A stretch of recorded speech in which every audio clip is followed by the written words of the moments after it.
Gallagher Fenwick, vous êtes notre correspondant à Washington. Donald Trump d'abord, il va parcourir 11 États en 3 jours. Quelles sont précisément ses cibles ?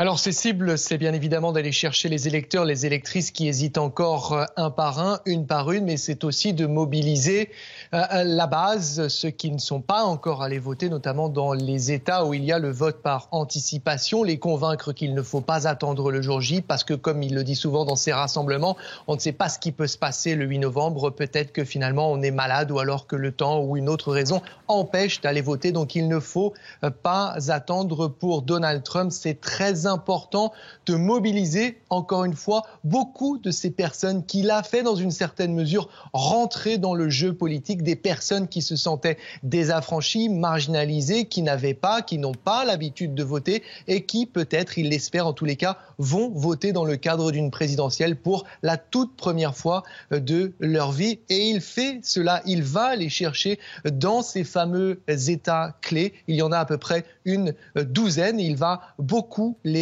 parcourir avec parfois 5 arrêts par jour, parfois dans plusieurs États dans la même journée, enchaînant les rassemblements des salles combles à chaque fois, avec toujours ce même message martelé, allez voter. Il y a par exemple, pour n'en citer que quelques-uns, et ce sont des cas emblématiques, ce fameux État de la Floride, très férocement contesté entre les différents candidats. Barack Obama, l'actuel président, y a fait plusieurs arrêts pour Hillary Clinton. Il va y retourner. C'est l'État clé qui alloue le plus de grands électeurs, 29 au total. Il y a aussi la Caroline du Nord. Là, les choses sont extrêmement serrées et selon la plupart des sondeurs, Donald Trump a absolument besoin d'une victoire en Caroline du Nord s'il veut que la voie s'éclaircisse vers la présidence, et cela passe notamment par le fait de remporter 270 grands électeurs. Et puis un dernier État, pour ne citer que celui-là dans la longue liste, mais qui est très important et là aussi révélateur, c'est le New Hampshire. Il va passer par là.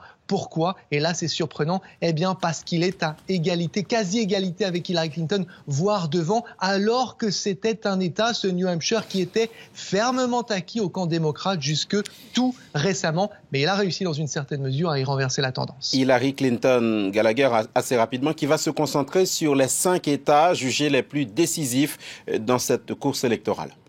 Oui, voilà, là encore une fois, pour n'en citer que quelques-uns, l'Ohio, elle y sera ce dimanche aux côtés d'une star du basket, James LeBron, celui qui a permis aux Cleveland Cavaliers de remporter le championnat de la NBA pour la première fois pour cette franchise des Cleveland Cavaliers. Ce sera une apparition très remarquée. Elle fera aussi un passage notamment dans le Michigan. Voilà encore une fois ce qui est révélateur de ces États qui comptent, l'Ohio et le Michigan. Et il y en a d'autres, évidemment. Merci, Gallagher Fenwick.